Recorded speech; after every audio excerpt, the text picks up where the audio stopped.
Hello there, and welcome to the Sleepless Scientist, a quiet place in the cosmos where your thoughts can unwind and knowledge becomes a soft lullaby for the night. Tonight's journey will take us into a question that drifts somewhere between science and wonder, a question about how we communicate, how we perceive, and whether the universe itself might be the only true language shared across the stars. Together, we'll wander from the vast ears of radio telescopes to the quiet hum of cosmic constants that may bind every corner of existence into one silent conversation. But before you settle in and get cozy, I'd love if you could take a moment to like this video and subscribe, only if you truly enjoy these quiet explorations through time and space. And when you're ready, leave a comment to let me know where in the world you're listening from and what time it is for you right now. It's always such a joy to see how our little constellation of dreamers stretches across the planet. Now, feel free to dim the lights, maybe let gravity tuck you in, or close your eyes if you'd like. There's no need to stay perfectly focused. If your mind drifts, let it drift. We'll still be here, quietly unfolding the story, one calm thought at a time. Imagine for a moment that you're looking up at the night sky, not searching, not counting, just watching. The stars flicker gently, the way candlelight trembles in a quiet room. Somewhere out there you wonder, are there minds doing the same thing? Not human minds, but other ways of being, perhaps ones that don't use sound, or symbols, or even light to communicate. What if their way of understanding reality isn't built on questions and equations, but on something more direct? A kind of feeling for the laws of nature itself. That is the idea that physicist Daniel Whiteson plays with. Could aliens speak physics? Not by reciting formulas, but by living in them, by sensing the deep rhythm that underlies every star, every particle, every small vibration of existence. We humans like to think of physics as the most universal thing we know. After all, a falling apple and a circling planet obey the same laws. We imagine that anyone, anywhere, could discover those same rules: gravity, electromagnetism, the speed of light, and in doing so share a kind of cosmic common ground. But that assumption hides a quiet hope, that the way we perceive the universe is not only human, but inevitable. Suppose instead that the way we experience reality is just one dialect among many. When we say that the speed of light equals 300,000 kilometers per second, we're speaking in a unit that only makes sense to us, in kilometers, in seconds, in base 10 counting. An alien world orbiting a red dwarf star might find such numbers meaningless. They might measure rhythm in pulses of radiation or in cycles of chemical change, the way our own bodies count time, through heartbeats. But perhaps there's something deeper, something that doesn't depend on how you count, a dimensionless constant, a pure ratio that doesn't care what units you choose. Like the gentle hum beneath a song, it would be the same in any key. Whiteson imagines that the truly universal features of physics aren't our units, or even our equations, but these ratios, silent fingerprints of nature that remain unchanged no matter who measures them. The strength of electromagnetism compared to gravity, the proportion of energy between light and matter, constants that form the backbone of existence, whispering through everything from atoms to galaxies. To describe them softly, think of a piece of music. You can play it on a piano or a flute, or hum it softly into the night. The melody stays the same because it's defined not by the instrument, but by the intervals, the relationships between notes. Physics, in that sense, might be the melody of the universe, and every civilization, human or otherwise, is simply another listener trying to hum along. But there's another layer to this thought, one that humbles us. What if physics itself is not a language that every intelligence learns, but a sense that some species might be born into? Imagine a world where electromagnetic waves are not studied in laboratories, but felt the way we feel warmth. Picture a species whose nervous systems can naturally tune to radio frequencies. They would never discover radio communication. They would have lived it since birth. For them, a beam of energy across space wouldn't be technology. It would be conversation. They might never need to ask what is a photon, because to them, light wouldn't be a concept, it would be a sensation. For humans, the universe is something we decode step by step. Curiosity leading the way. But curiosity itself might not be universal. It might be a quirk of our limited understanding, a way for us to fill the silence between what we know and what we wish we did. Another civilization might not feel that gap at all. They might experience physics not as mystery, but as intuition. In that case, our scientific achievements, our telescopes, our equations, our long lists of measured constants, might look to them like a child's alphabet blocks. Charming, perhaps, but unnecessary. It's strange to think that a being could understand the universe more fully by asking fewer questions. Yet, this is not so alien to us as it seems. When you throw a ball and catch it, you are solving equations of motion without knowing them. When a bird lands on a branch, it's balancing complex aerodynamic forces without ever naming them. Life has always known physics long before it could describe it. Maybe, for some species, that deep knowing never fades. And perhaps that is what Whiteson means when he says aliens might speak physics. Not that they've solved every problem or written down every law, but that they live in tune with them. Their songs, their motions, their entire being might embody patterns we have only glimpsed through mathematics. To us, those laws are abstract, written in chalk and symbols. To them, it could be music, instinct, or even breath. So, if one night we picked up a strange repeating signal, not a voice, not a language, but a rhythm pulsing steadily across space, would we recognize it? Would we see it as communication, or dismiss it as cosmic noise? What if the universe has been whispering to us all along, not in English or mathematics, but in the quiet ratios of light and gravity, of motion and stillness? The truth is, we don't know. We may never know. But the idea itself carries a kind of beauty. That the universe might already be filled with conversations happening in forms we cannot yet sense. Every flicker of a star, every hum of radiation, every constant we measure might be part of a grand dialogue that began long before we arrived. A conversation written not in words, but in the patient grammar of physics itself. If so, then perhaps the most profound thing we can do is not to speak louder, but to listen more carefully. Not with our instruments, but with our imagination. Somewhere, beyond the veil of our understanding, the universe may already be speaking. All we have to do is learn how to feel it. When you look around your room right now, the soft glow of a lamp, the quiet tick of a clock, the steady pull of the earth holding you in place, you're feeling the effects of physics in ways so ordinary that they almost disappear into the background. To us, these laws are comforting, predictable. They feel like the rules of a familiar game that every part of the universe must surely follow. Gravity pulls, light travels, energy transforms. But what if that sense of familiarity isn't universal? What if what feels natural to us is merely what fits our particular senses, our chemistry, our size, and the rhythm of our lives? Human physics, the kind we teach, measure, and live by, was built from our human scale experience. We see light, but only in a narrow band between red and violet. We feel warmth, but not the particles colliding to make it. Our units of measure, the meter, the second, the kilogram, are all inventions born of convenience. A meter was once the distance between two marks on a bar of metal in Paris. A second is 1/60th of 1 minute, because someone long ago divided an hour that way. None of these things would mean anything to an alien civilization.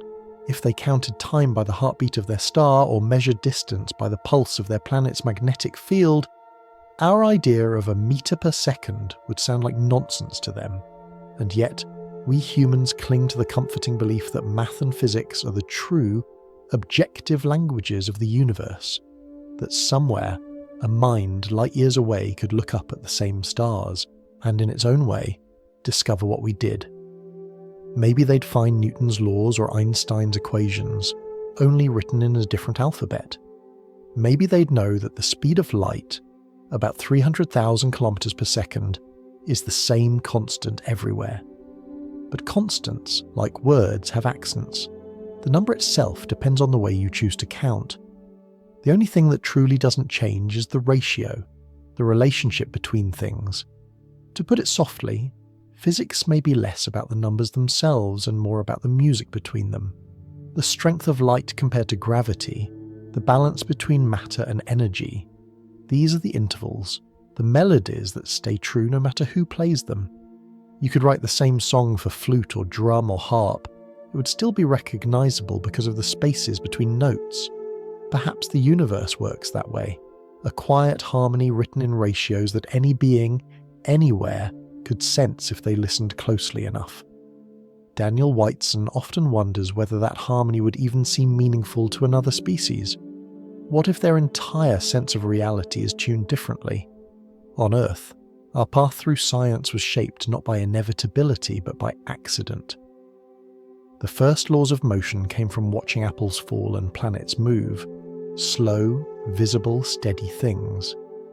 If we had been creatures who lived in clouds or in the deep sea or inside magnetic storms, our physics might have taken a different route entirely. Maybe we'd have discovered electromagnetism first, or quantum behavior before mechanics. What feels fundamental to us may just be what's convenient to notice. Science itself grew from a series of happy accidents. Henri Becquerel, for example, discovered radioactivity because of bad weather.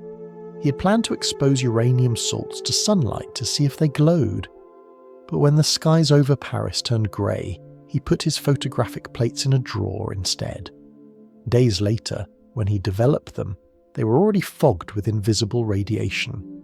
That moment, a rainy weekend, a drawer, a coincidence, changed everything. Physics, as we know it, is built on such stories. It's humbling to realise that our supposedly universal understanding of the universe depends so much on weather, luck, and human senses. Perhaps somewhere, on another world, a different accident sparked a different understanding. Imagine a civilization that never had eyes, whose perception evolved in complete darkness. They might sense magnetic fields or gravitational gradients as clearly as we sense colour. To them, seeing the world might mean feeling its curvature. The equations we write in chalk would be meaningless. Their intuition would live in the tug and fold of space itself. Even our simplest measures reveal our biases.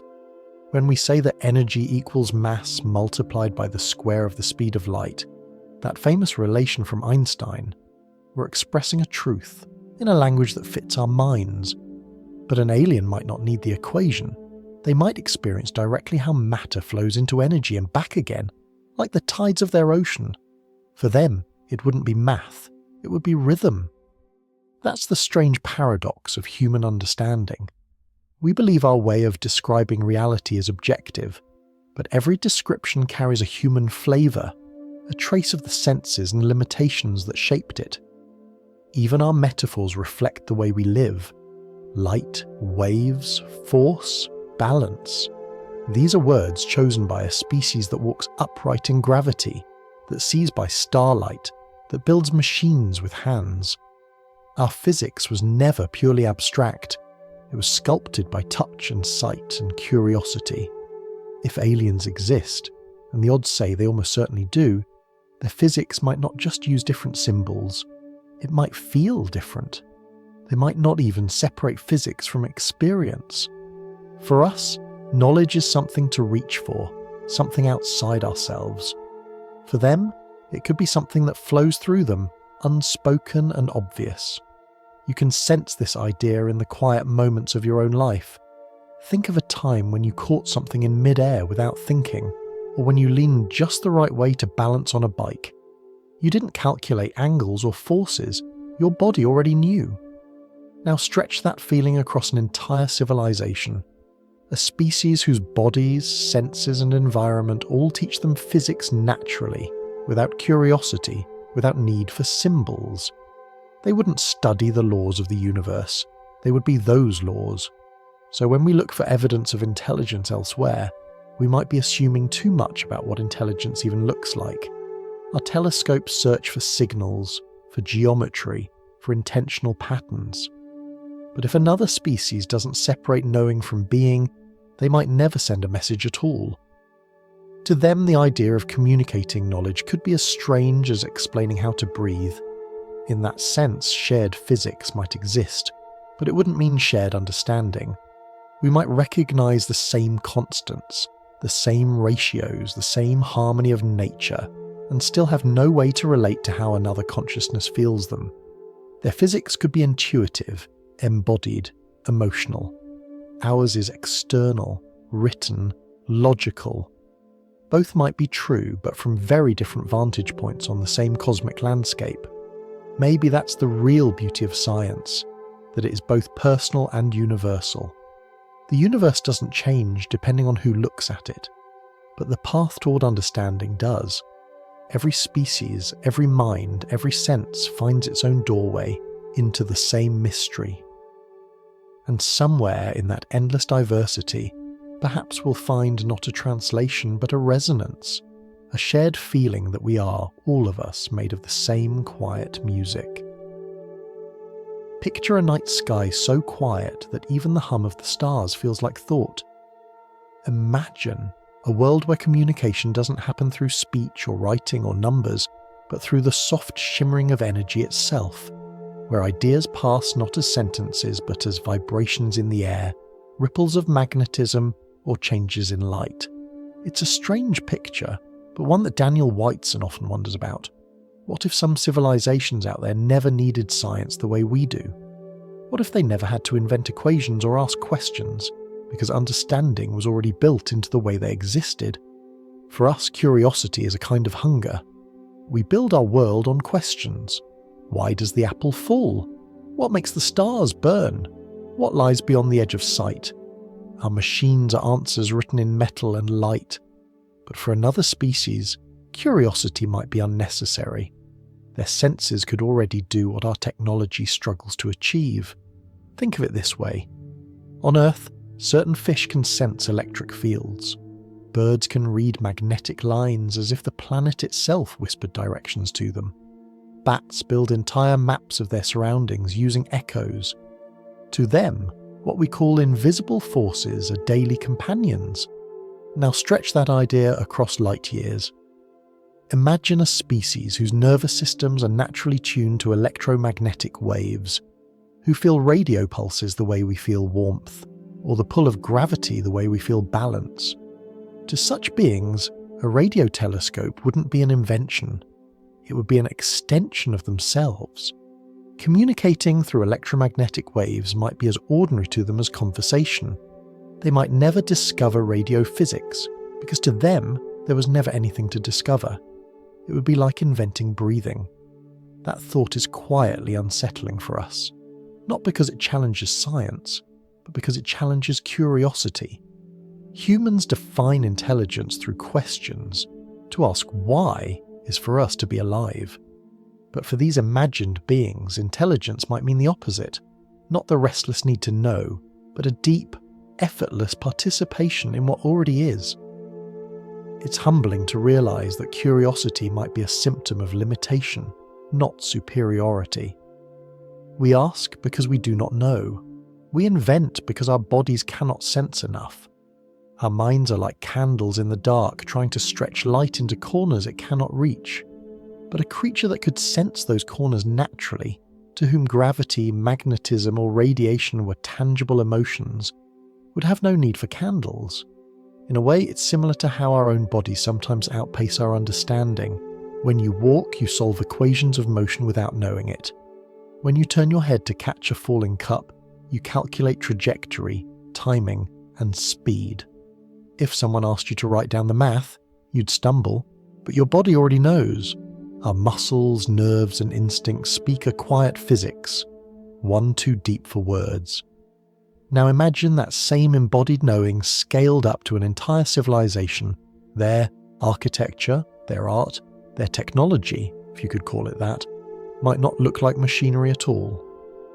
Maybe they grow their cities like coral reefs, adjusting the flows of energy through intuition rather than design. Maybe their inventions are living things that resonate with their senses, harmonizing with the universe's frequencies. And here's where it gets strange. They might not even recognize what they're doing as technology. For them, it could be simply the natural unfolding of their biology. Just as bees build hives without engineering diagrams, these beings might construct vast, functional systems without plans, formulas, or curiosity, guided only by what feels right. For humans, that idea is almost impossible to grasp. Our way of knowing has always been to separate ourselves from the world, to observe, to analyze, to measure. We see science as an act of distance, the mind stepping back from nature to understand it. But maybe for others, understanding is not about distance at all. Maybe it's about merging. If such beings exist, they might find our science beautiful but primitive. Our telescopes might look to them like sticks used to poke at the stars. Our language of equations might seem like a song sung in half-heard notes. They might listen politely to our stories about the Big Bang and gravity and smile, not out of superiority, but with the same affection a parent has for a child's first drawing. And yet, that's the paradox. In our very limitations lies our wonder. We find beauty in not knowing. Each question we ask opens another mystery. Every experiment is a candle in a dark room that keeps growing larger. Perhaps the universe needs both kinds of minds, the intuitive and the curious, to fully know itself, the ones who feel its rhythm and the ones who seek it. It's also possible that some civilizations have already crossed the line between those two states.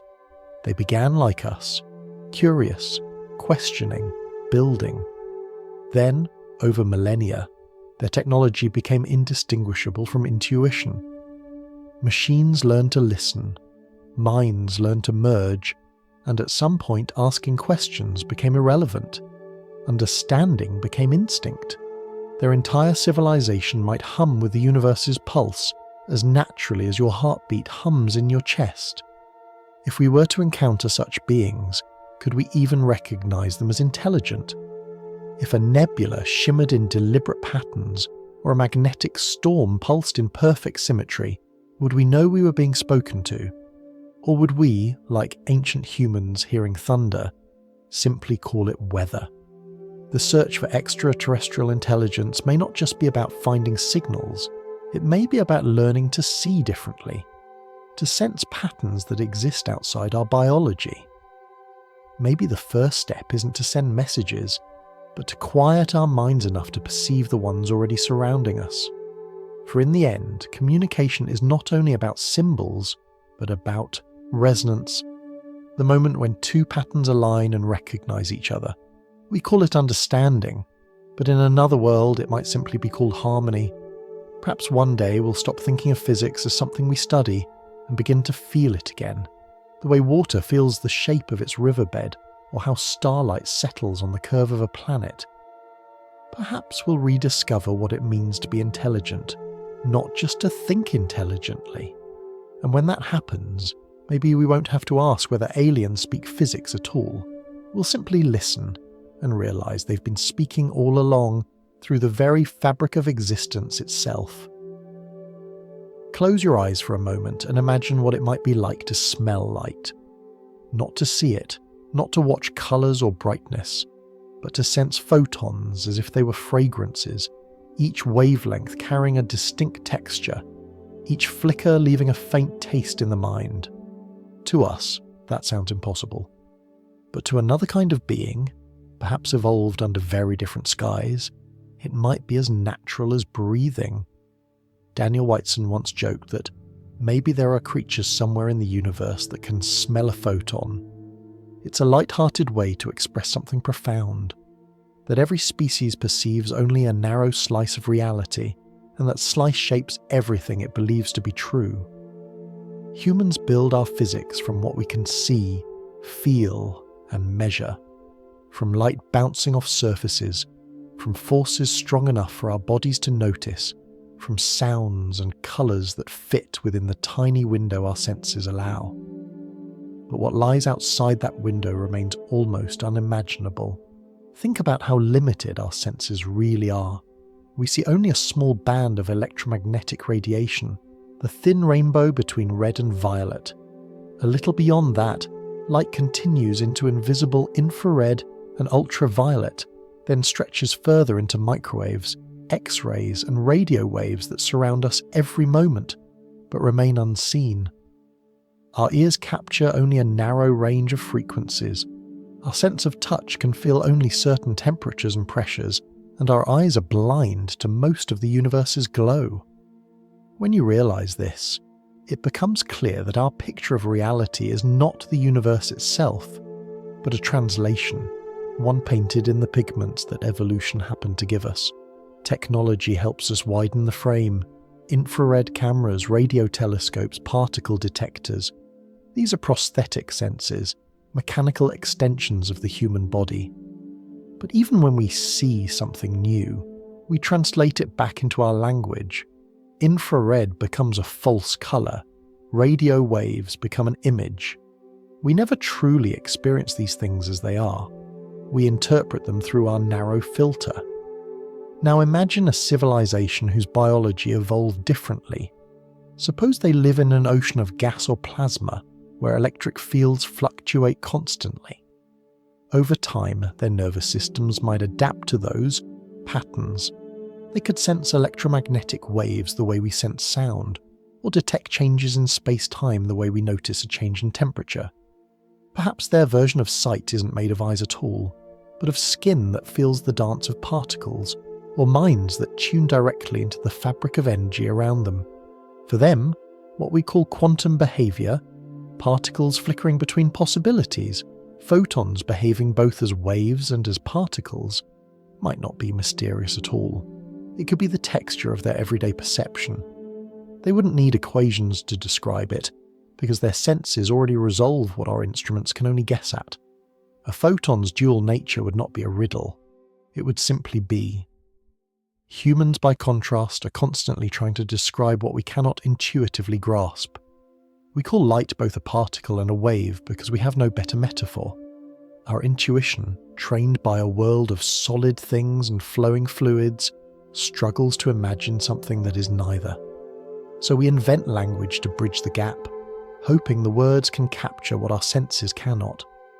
But even the most elegant equations are just metaphors, compressed stories about a world we can't fully feel. There's a quiet humility in realizing that. We often picture ourselves as explorers at the frontier of knowledge, but maybe we're more like translators, struggling to convert the infinite complexity of the universe into the limited vocabulary of human experience. An alien whose mind can see the probability clouds of electrons or hear the spin of particles might find our physics clumsy, like trying to explain music through arithmetic. To make this thought softer, imagine an artist describing a sunset to someone who has never seen colour. They might say, "It's like warmth, but brighter," or "It feels like the taste of citrus when it's cold outside." Each description is imperfect, but each tries to bridge the gap between two sensoriums. That's what our science is, an endless attempt to describe what lies beyond our senses, using the language of the senses themselves. If a species existed that perceived quantum phenomena directly, their world might be full of shapes we can't imagine. They could see interference patterns not as experiments, but as scenery, shimmering waves of probability curling around them. Time might appear to them not as a straight line, but as a living field, where past and future overlap like ripples meeting in a pond. Perhaps they don't experience now as a single instant, but as a soft cloud of moments, all equally present. Such perception would change everything about how knowledge is built. Their science might not begin with curiosity, but with translation. Not, "What is this?" but "How can I share what I already know?" Their art could look like our physics, Their poetry might describe particle collisions the way we describe love: unpredictable, radiant, and full of energy. It's an amusing but also humbling possibility that somewhere there might be beings for whom our deepest mysteries are simple sensations.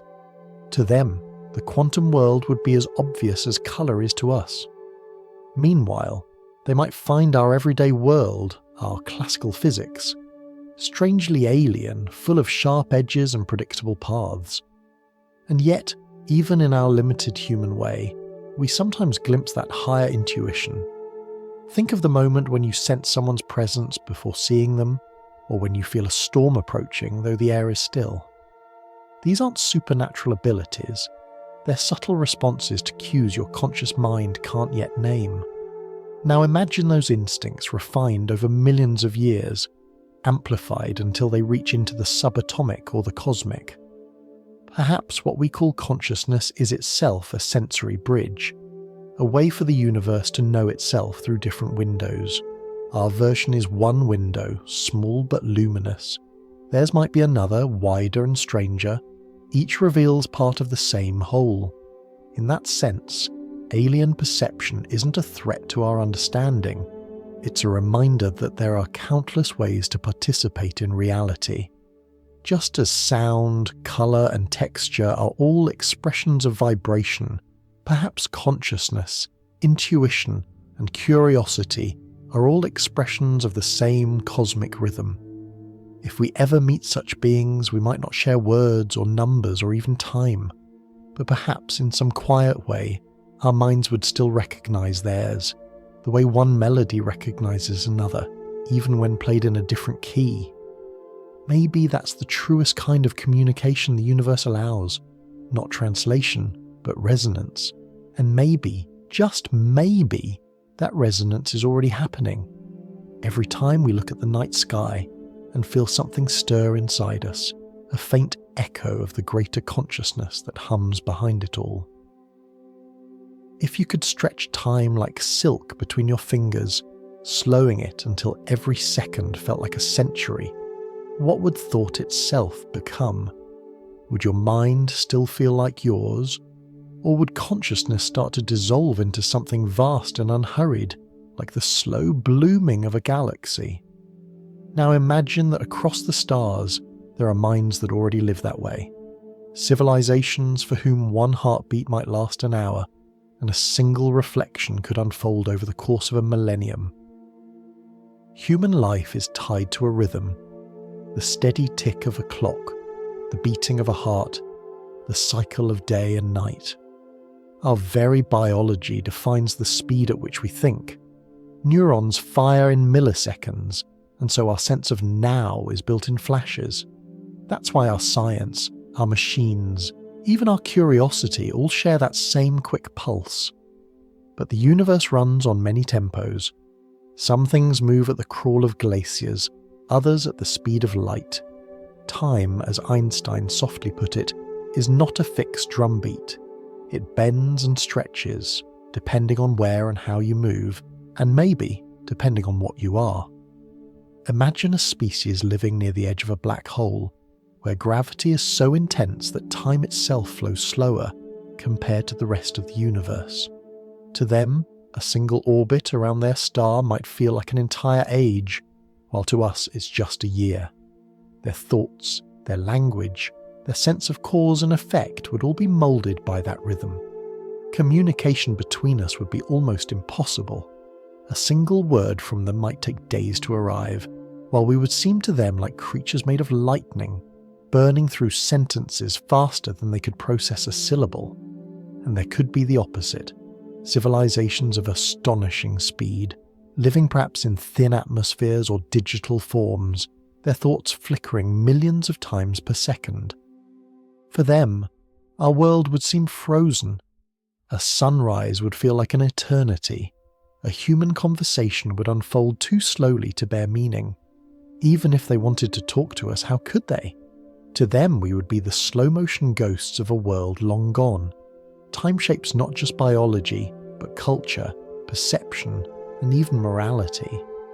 To beings who live slowly, patience might be the essence of thought. decision-making could take centuries, yet feel instantaneous to them. Their sense of urgency might last longer than our entire civilization.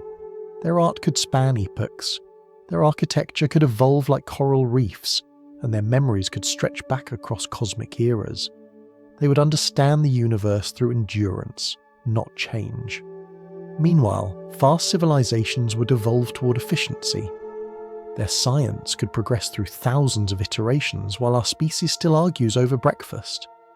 Their sense of creativity might appear chaotic to us, like sparks in a storm, ideas born, tested, and replaced before a human could even blink.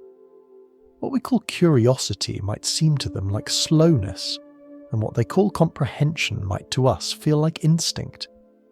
In a way, we already see echoes of these differences in our own world. Trees live by a slower rhythm than animals.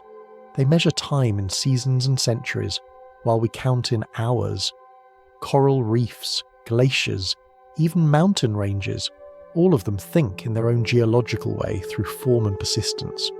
We rarely notice because our minds are tuned to a faster song, but if we could speed them up or slow ourselves down, we might realize that they've been speaking in their own tempo all along.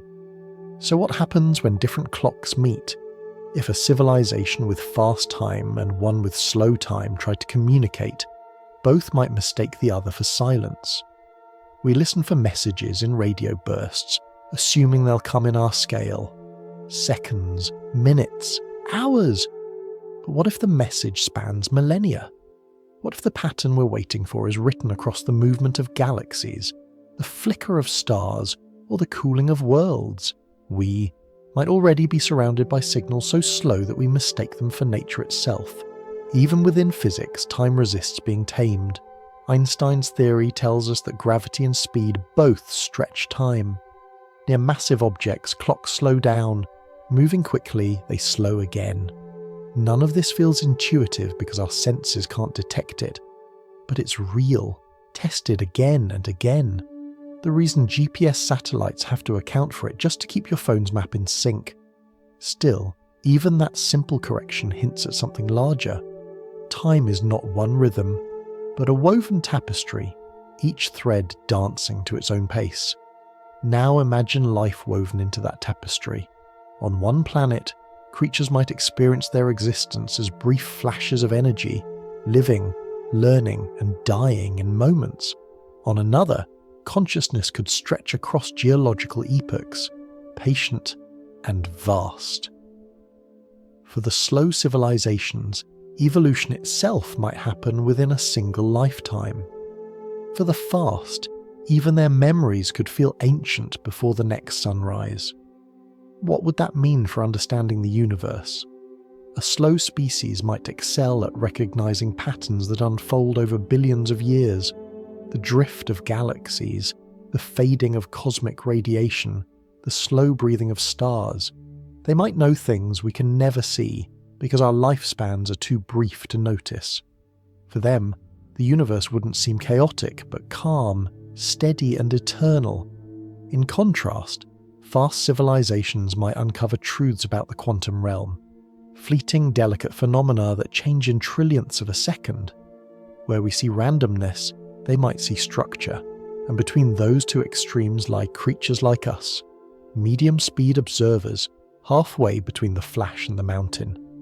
Our science reflects that. We study both the very small and the very large, both the fast and the slow, but we never quite belong to either.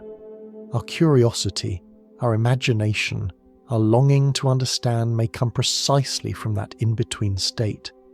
Fast enough to notice change, slow enough to remember it.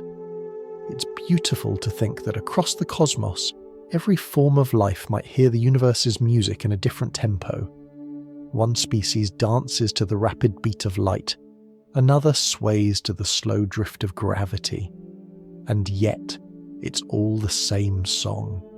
Time's great symphony, played on instruments we have barely begun to hear. So when we wonder if other beings exist, perhaps we should also ask when they exist, not just in space, but in time. Maybe the stars we study are already full of listeners, just out of sync with our rhythm, hearing us too faintly or too slowly to reply. And maybe, when we finally learn to listen across scales, we'll discover that the universe was never silent. We were simply rushing past its gentle, patient voice. Close your eyes for a moment and imagine that you're standing before a great tapestry, threads of colour woven in patterns that make sense without needing to be counted. You don't measure how many there are or what their lengths might be. You simply see the relationships, where one hue fades into another, where tension holds balance, where the pattern breathes. That, in its quiet way, is how some philosophers think the universe could be understood. Not through numbers, but through relationships. Human physics, for all its precision, is built on counting. We measure distance in meters, time in seconds, energy in joules.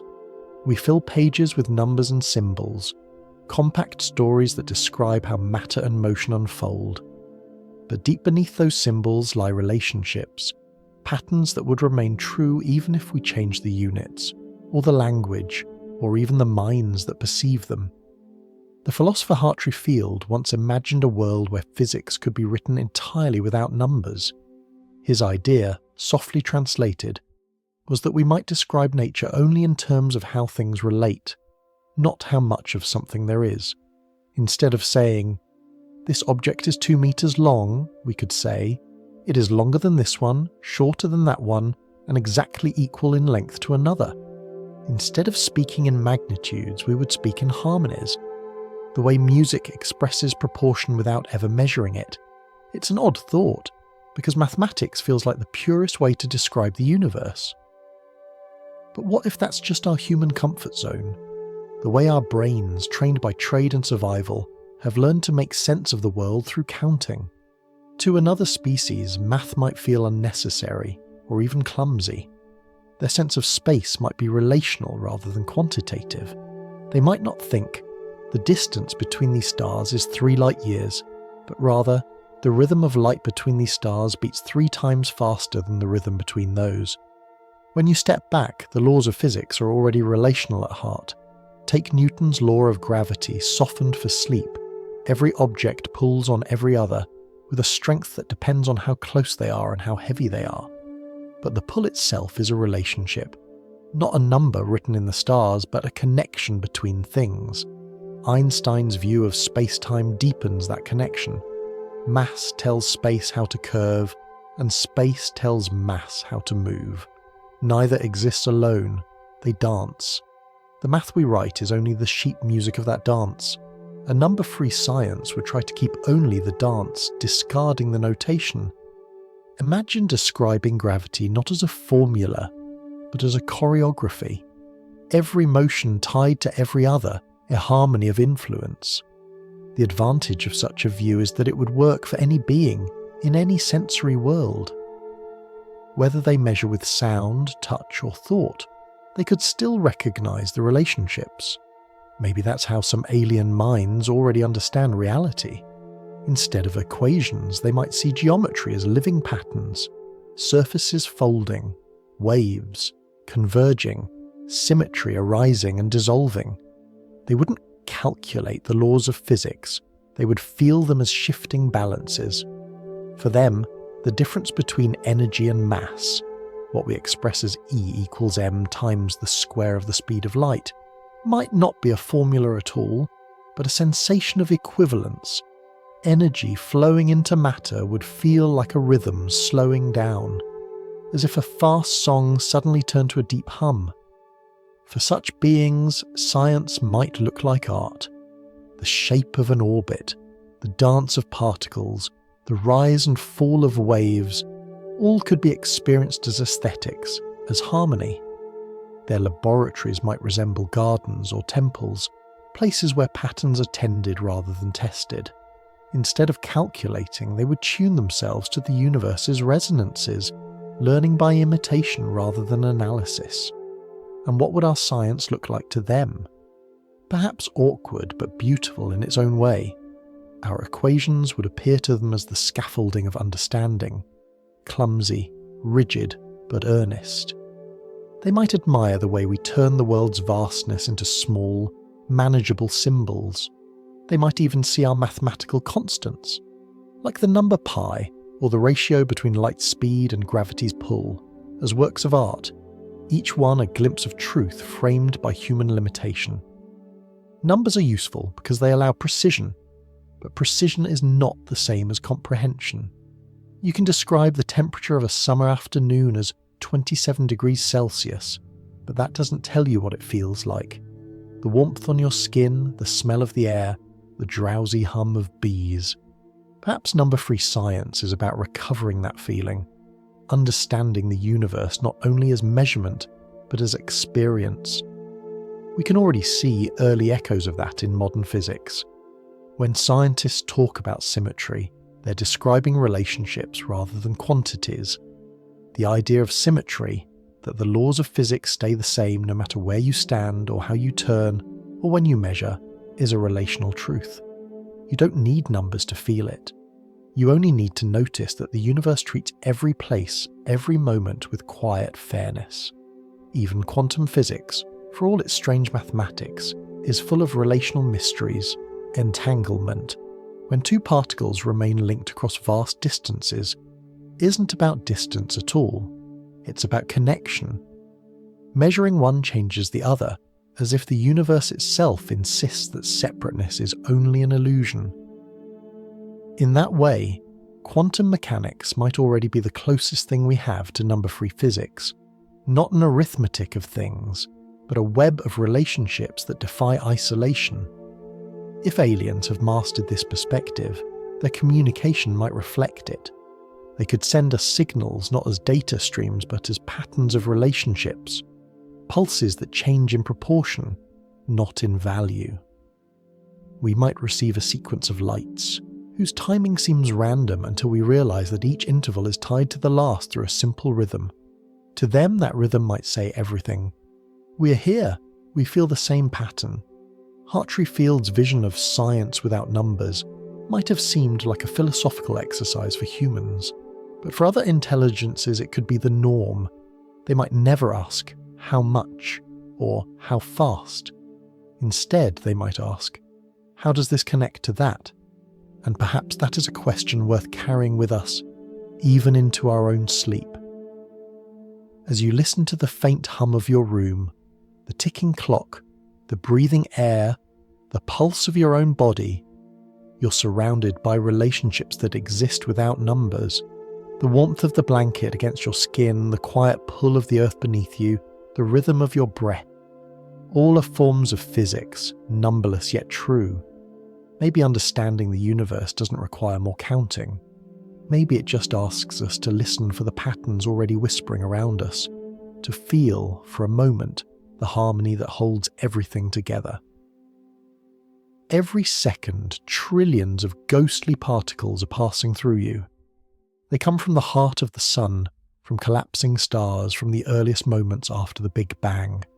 They pass through the walls of your room, through your skin, through the core of the earth, as if matter itself were an open door. These are neutrinos, the universe's quietest travellers. They almost never stop to interact, like polite guests who slip through a crowded room without brushing against anyone. It's strange to think that we live in such constant company. If you were to hold out your hand in just 1 second, 100 billion neutrinos would stream through it, and yet you'll never feel a thing. Their presence is not a rumour, it's measured, verified by detectors buried deep underground, but it's so far beyond our senses that it might as well be magic. We build enormous tanks of pure water or heavy metals to catch the rarest encounters. One tiny flash of light, one moment where a neutrino actually collides with an atom. It's like trying to photograph a snowflake in the middle of a storm, when only one flake in a trillion will touch your camera lens. Scientists have learned that neutrinos have mass, a whisper of weight, smaller than any other known particle, but that faint mass means they can't make up all the missing matter in the cosmos. The rest, the great invisible majority of the universe, must be something else entirely. something we call dark matter. Dark matter is one of those terms that sounds mysterious but really means we don't know what this is, but we can see what it does. We can't see it directly. It gives off no light, no heat, no signal. But its gravity sculpts galaxies, slows their spin, and keeps the cosmic web tied together. Without it, the stars would fly apart, like sand flung from a spinning wheel. Whatever dark matter is, it outweighs everything we can see, every star, every planet, every atom, by about 5 to 1. Imagine that. For every ounce of normal matter, 5 ounces of something else silently surround it, unseen and untouchable. There's a quiet poetry to that thought. We like to think of the universe as something we can map and measure, but in truth we live inside an ocean whose waters we cannot feel. If consciousness is a candle in the dark, then most of the darkness isn't empty at all. It's filled with structure. Invisible rivers of matter, galaxies shaped by unseen hands. And if that's true, it's not too wild to wonder what else might live in that darkness. Could there be a form of life made not from the atoms we know, not from carbon, oxygen or hydrogen, but from the shadow materials that drift through us? A kind of dark biology that uses gravity the way we use chemistry. It sounds like science fiction, but physics doesn't rule it out. Dark matter might interact with itself through forces we haven't yet discovered. It could form its own clumps, its own suns and planets, its own ecosystems, just hidden from our view. Daniel Whiteson calls this possibility a parallel world overlapping ours, bound by the same space but playing a different game. The two realms, the visible and the dark, pass through each other without ever touching. They might share the same universe the way 2 radio stations share the same airwaves, completely real but tuned to different frequencies. If that's the case, then it's possible that right now a civilization of dark matter beings could be watching the same stars we see, feeling the same gravitational pull, yet completely unable to perceive us. We might even occupy the same coordinates in space. 2 worlds layered like pages in a book, one written in light, the other in shadow. To them, our kind of matter would be the ghostly one. They would be puzzled by how their detectors occasionally flicker with strange, fleeting disturbances, like our own attempts to capture neutrinos. They might call it bright matter, and wonder what kind of intelligence could possibly live in such a noisy, radiation-filled universe. It's humbling to think that most of the existence might already be occupied by forms we can never meet. Our idea of reality, as rich and full as it feels, could be just a surface, a single thread in a cosmic tapestry that stretches into invisible dimensions. The universe could be teeming with entities that don't even share the same kind of matter as us, yet are every bit as real. Of course, this is speculation, but it's the kind that reveals something deeper about ourselves. Humans have a habit of mistaking what's visible for what's true. We think light shows us everything, but light only interacts with a tiny fraction of the cosmos. The rest stays hidden, not because it's gone, but because our senses aren't built to see it. Science is our attempt to reach beyond those senses, to find what our bodies can't feel. Every time we extend our instruments, we widen the window a little.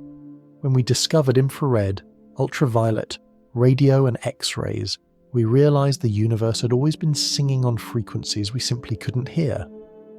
Dark matter may be just another frequency, one we haven't yet learned to tune to. In the end, neutrinos and dark matter remind us that invisibility doesn't mean absence. Reality is much broader than what consciousness can catch. The universe is a layered melody, and we're hearing only the surface notes. Beneath that music, deeper harmonies play, unseen but essential, shaping the song that makes life possible. Maybe one day, if our understanding grows gentle enough, we'll learn to listen not with light, but with gravity, with curvature, with whatever deeper sense lies beneath the surface of physics. And when we do, perhaps we'll discover that the cosmos has never been empty. only waiting for us to notice. And perhaps, when that moment comes, we'll realise that we have always lived among neighbours, not just across the stars, but within the quiet fabric of space itself. Invisible, yes, but not alone. If you place a tiny fridge magnet on your palm and let it lift a paperclip, you've just witnessed something quietly astonishing. That little magnet, something you can buy in a pack of 10, has just overpowered an entire planet. The Earth beneath you is pulling downward with all its mass, its oceans, mountains, and molten core, and yet the magnet wins. It's a reminder that gravity, the force that binds the stars and sculpts the galaxies, is in truth the softest of the universe's giants. Physicists often marvel at this contrast. The electromagnetic pull of that magnet is around 1 trillion times stronger than the pull of gravity between the same two objects, and still, we live in a universe ruled by gravity. Why? Because unlike the other forces, gravity never cancels out. Electricity can push and pull, positives and negatives, attraction and repulsion. Gravity only pulls. Every atom, every planet, every beam of light adds its whisper to that universal tug. And over cosmic distances, those whispers become a chorus strong enough to shape the fate of galaxies. But why is gravity so weak?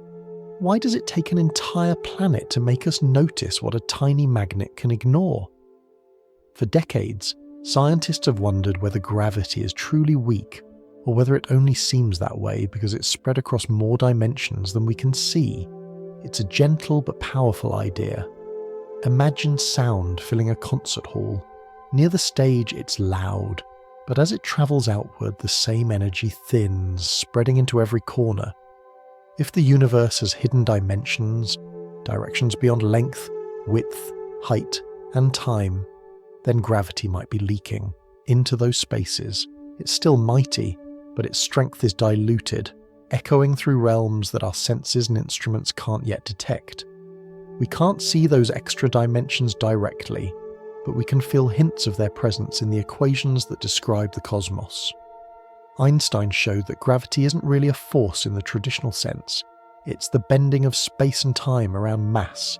Picture a soft mattress with a heavy sphere resting in the centre. Place a smaller ball nearby, and it will roll inward, not because it's being pulled, but because the mattress curves beneath it. Space does the same thing around stars and planets. That's what holds the moon in orbit. Not an invisible hand tugging, but the simple geometry of space-time. It's a graceful idea, and you can almost feel it when you watch something fall. The sensation of weight is not the Earth pulling you down, but the ground pushing up against you as it resists your path through curved space. If you were to fall freely, in orbit or in a dive, you'd feel weightless because you'd no longer be pushing back. Your accelerometer, the little device in your phone that detects motion, would read 0. You'd be moving along the natural curve of space itself. For many physicists, that softness is what makes gravity so mysterious. We can describe it with incredible accuracy, but it refuses to fit neatly with the other forces. Electromagnetism, the strong and weak nuclear interactions that govern the tiny world of atoms. Those forces can all be explained through the exchange of particles, quanta that carry their effects, photons for light, gluons for the strong force, and so on. But gravity resists this picture. If it has a carrier particle, something physicists call the graviton, we've never found it. Some theories suggest that's because the graviton might drift away into those hidden dimensions. In other words, gravity might be the one part of nature that doesn't fully live here. It touches our world but continues beyond, into a greater geometry. If that's true, then the weakness of gravity is not a flaw but a clue, a sign that our universe is bigger, deeper, and more layered than our senses can grasp. Daniel Whiteson likes to say that gravity is the universe's most patient storyteller. It moves slowly, speaks softly, and yet its words are everywhere. Every falling leaf, every orbit, every slow spiral of a galaxy is a line in its endless poem. And because gravity always pulls together, never apart, It is also the most unifying of all forces. It gathers dust into planets, hydrogen into stars, stars into galaxies. In the grand symphony of the cosmos, gravity is the baseline. Quiet, steady, but essential. You can sense it in your own body as well. When you lie down at night, that faint pressure beneath you, the weight of your own being, is gravity's gentle reminder that you are part of the Earth, and the Earth part of the universe. The same curve of space that guides the planets also cradles you as you rest. It's the same law, the same geometry, scaled from galaxies to your pillow. Perhaps that's what makes gravity so soothing to think about before sleep. It is the great equalizer. No matter who you are or where you live, it holds you with the same quiet care. You don't have to understand its equations to feel its presence. It's there in every step, every falling drop of rain, every drifting feather. Maybe, for civilizations far more advanced than ours, gravity isn't something to study but something to shape. They might have learned to fold space the way we fold cloth, to move not by propulsion but by geometry, stepping across curved space like skipping stones over still water. If gravity already seeps into dimensions we can't see, perhaps they've learned to follow it there. And yet, even if such beings exist, we share this same gentle pull with them. This same curvature that keeps our feet on the ground would hold their worlds in orbit too. Gravity doesn't play favourites, it speaks one language, the language of connection. So the next time you feel your body grow heavy as you drift towards sleep, think of it not as a burden, but as a lullaby.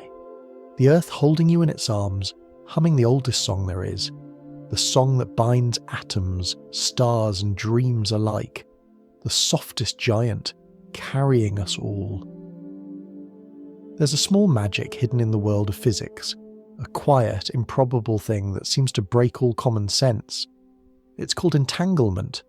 Two tiny particles born from the same event can remain mysteriously linked no matter how far apart they drift. Change one, and the other responds instantly. Einstein called it spooky action at a distance. But maybe it's not spooky at all. Maybe it's a whisper, a soft reminder that the universe never really forgets where it's been. Imagine two clocks. You set them to the same time, side by side, and then carry one to another city.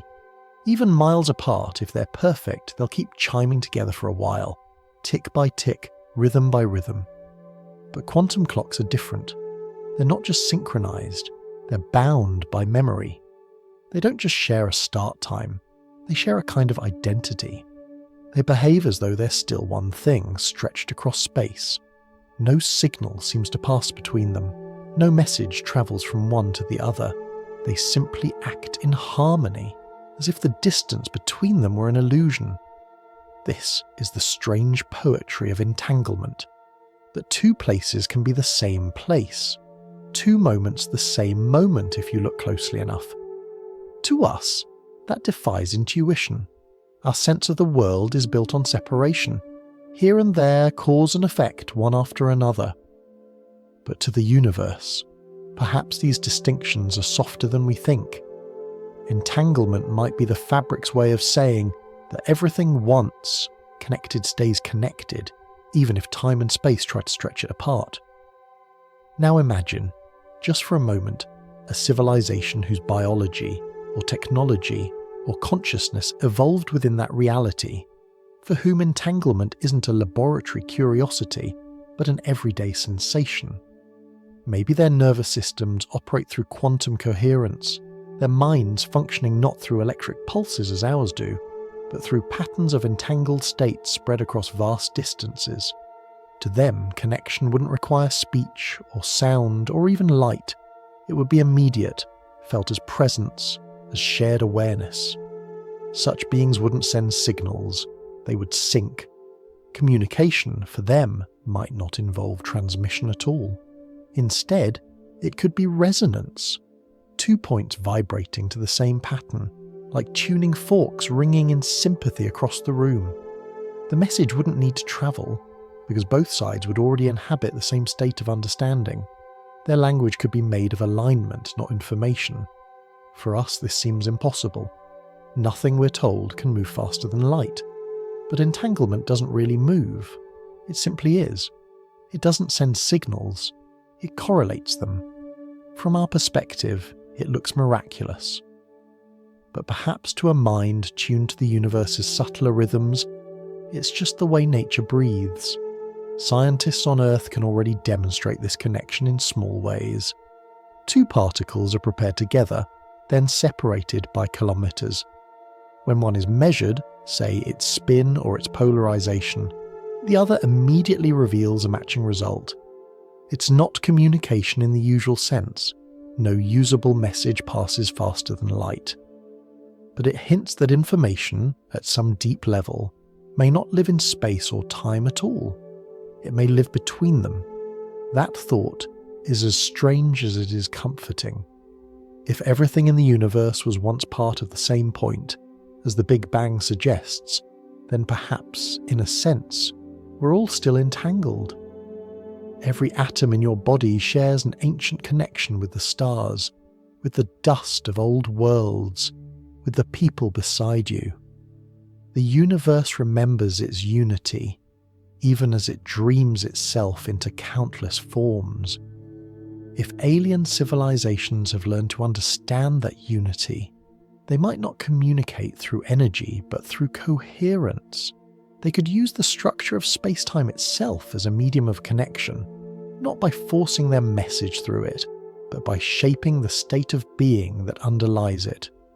To us, it would look like silence. To them, it would feel like communion. It's tempting to imagine that someday, as our instruments grow sensitive enough, we'll notice something.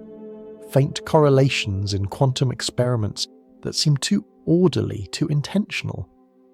Perhaps we'll realize that what we call randomness was never random at all, that it's full of meaning we've been too noisy to hear. Entanglement also holds a deeper metaphor, one that doesn't require any alien technology at all. You can feel it in the invisible bonds that tie your own life together. The way a thought can echo between two people at the same time. The way a memory can stir just as someone else mentions it, miles away. The way love, loss, or laughter can connect minds faster than any message ever could. Maybe those aren't coincidences, but reminders of what we truly are. Expressions of one cosmic field, rippling in harmony, pretending to be separate.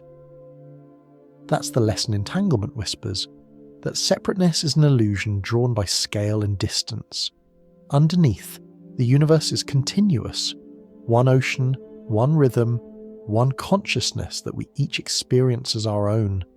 To be alive is to be a localized ripple in that ocean, aware for a time but forever part of the same tide. And if that's true, then perhaps we've already been in contact with countless minds across the cosmos. Not through radio waves, but through the shared hum of existence. When we wonder about them, maybe they're wondering about us, both thoughts arising from the same universal field, like notes in one unbroken song. We may never send or receive a message across that expanse in the way we imagine, but maybe we don't have to.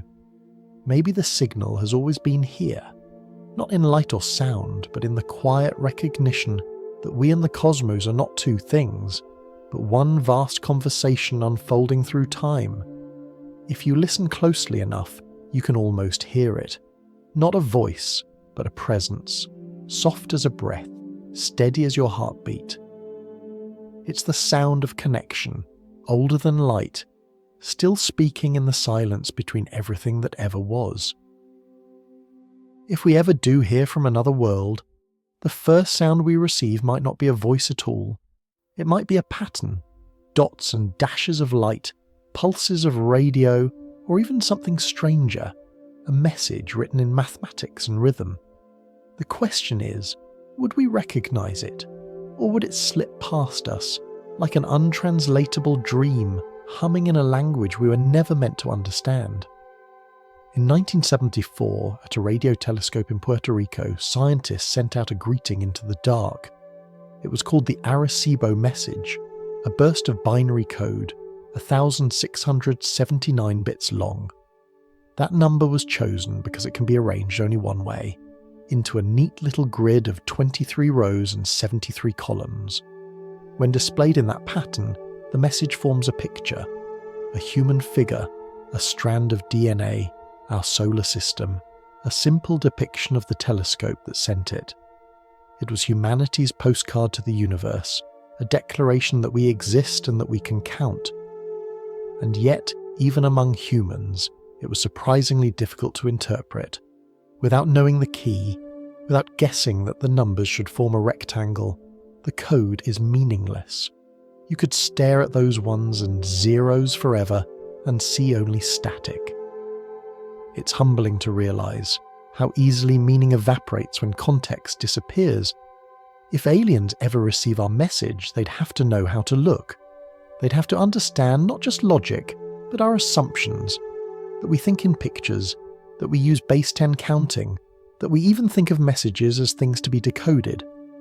The Pioneer plaques, launched a few years earlier on the first spacecraft to leave the solar system, tried a different approach. Each plaque was a golden plate engraved with a few simple diagrams, 2 human figures, a sketch of the spacecraft, and a map of our location relative to a set of pulsars, celestial lighthouses whose precise rhythms were meant to serve as cosmic coordinates. To us it feels elegant, mathematical, universal, free of culture. But to anyone who doesn't know what a pulsar is, or what up and down mean, or how we interpret distance, it might look like abstract art scratched onto metal. Daniel Whiteson once gave the Arecibo message to a group of physics students without telling them what it was. They couldn't decode it. Even within our own species, even among trained scientists, understanding evaporates when shared experience does not. That experiment carries a quiet lesson. The difficulty of deciphering alien communication isn't that we're not smart enough. It's that meaning lives in relationships, not in symbols. Think of language as a bridge between minds. Every word depends on shared context. Tree means something to you because you've seen one, touched its bark, watched its leaves move in the wind. But for a being that lives in a world without trees, the word would be a cipher, an empty shape. Even numbers might not be safe territory. We think math is universal, but its notation is not. What we write as 2 + 2 = 4 could look like meaningless scratches to a mind that counts in rhythms or ratios instead of discrete steps. When we send signals into space, we're not just transmitting data. We're sending fragments of ourselves, our assumptions, our patterns, our sense of what matters. We're sending an echo of human thought, hoping it can survive translation. But the universe doesn't come with a Rosetta Stone. There is no cosmic dictionary. Communication requires overlap, some shared slice of perception where 2 very different minds can meet. Perhaps that's why the most successful communication on Earth isn't always verbal. A gesture, a smile, a shared melody. These things transcend words because they rest on feeling. They reach beyond logic into resonance. Maybe when it comes to alien contact, the key won't be to think harder, but to feel deeper. Imagine an alien civilization receiving our signal. They decode the numbers and shapes, see the little figure of a human, and wonder, what does it mean that we chose this? Do we want to be seen, or remembered, or simply not forgotten? Perhaps they'll recognize that longing, even if they can't understand the words, maybe emotion, curiosity, wonder, loneliness, is the one universal constant that doesn't need translation. Or maybe they've been sending messages too, and we've already missed them. A star flickers strangely, and we call it random noise. A burst of radio energy lasts a millisecond, and we label it a natural flare. We might already be surrounded by messages, but without the right key, they're indistinguishable from static. It's like trying to hum a lullaby to someone who's never heard music.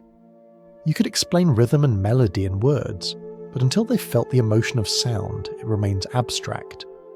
Maybe that's what we're missing, not the signal, but the sensitivity to feel its pattern. Some researchers think that the real sign of intelligence won't be a message at all.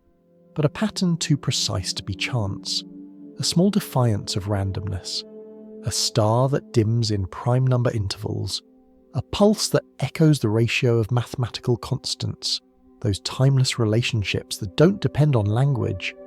If we ever find such a pattern, the discovery itself will be a conversation. Two minds meeting halfway across the void, not through words but through structure, the simplest bridge between curiosity and recognition. Even if that never happens, the attempt itself is an act of faith. Every time we point a telescope toward the dark and send a signal, we're saying we are here. We wonder. We reach out. And maybe that's the truest message of all. Not the data we transmit, but the yearning behind it. If anyone is listening, maybe they don't need to decode our numbers to understand our intent. Maybe all they need to hear is the rhythm of our hope, pulsing softly through the black, a faint heartbeat travelling outward, echoing into forever. And if no one answers, then perhaps that silence is an answer too. Maybe it's the universe reminding us that understanding takes time, that the stars themselves are patient listeners, and that one day, somewhere, some other being might look up and feel the same small ache we do now, the feeling of wanting to be known. When most people imagine the search for extraterrestrial intelligence, they picture the classic scene: a massive radio telescope tilted toward the stars, headphones on, waiting for the faint hum of a distant signal. That's how it began, listening for something that sounds deliberate, like Morse code across the void. But after decades of silence, scientists have started to widen the question. What if the signals we're waiting for aren't signals at all? What if alien intelligence doesn't speak in beeps and pulses, but in the quiet architecture of the universe itself? That's where the idea of SETI 2.0 comes in, the next generation of the search for intelligence. Instead of just listening for radio waves, researchers are learning to look for patterns of order that couldn't happen by accident. After all, intelligence might leave fingerprints even when it's not trying to communicate. It's a soft shift in perspective, but an important one. Traditional SETI, the kind Carl Sagan made famous, was built on the assumption that alien civilizations think like us, that they'd build transmitters, aim them at the stars and send something like the Arecibo message we once sent out. But that's a human way of thinking, technological, deliberate, impatient. The universe, as it turns out, is vast and subtle. Intelligence might express itself not in a burst of radio, but in how it shapes the flow of energy, or how it arranges matter. Imagine you're standing outside during a heavy rainstorm. At first, all you hear is the chaos of water striking every surface, random, unpatterned, overwhelming. But then faintly, you catch something underneath it, a steady rhythm, a repeated tap tap tap that doesn't fit the noise. You move closer and realize it's a person playing a quiet melody on a window pane. The song was there all along. You just had to know how to listen. That's the hope of SETI 2.0, to find the melody within the rain, to look for order inside the apparent randomness of the cosmos. Some researchers are studying the flicker of stars, searching for unnatural precision, a dimming that repeats with mathematical regularity, something a planet couldn't easily produce. Others look at entire galaxies, scanning for waste heat, the faint infrared glow that might betray vast energy use. There's even speculation that an advanced civilization might rearrange stars themselves, sculpting constellations as messages on a cosmic scale. It sounds grand, almost mythic, but the physics is sound. Energy leaves traces. Even the most advanced beings can't escape the laws of thermodynamics. When you use power, you generate heat.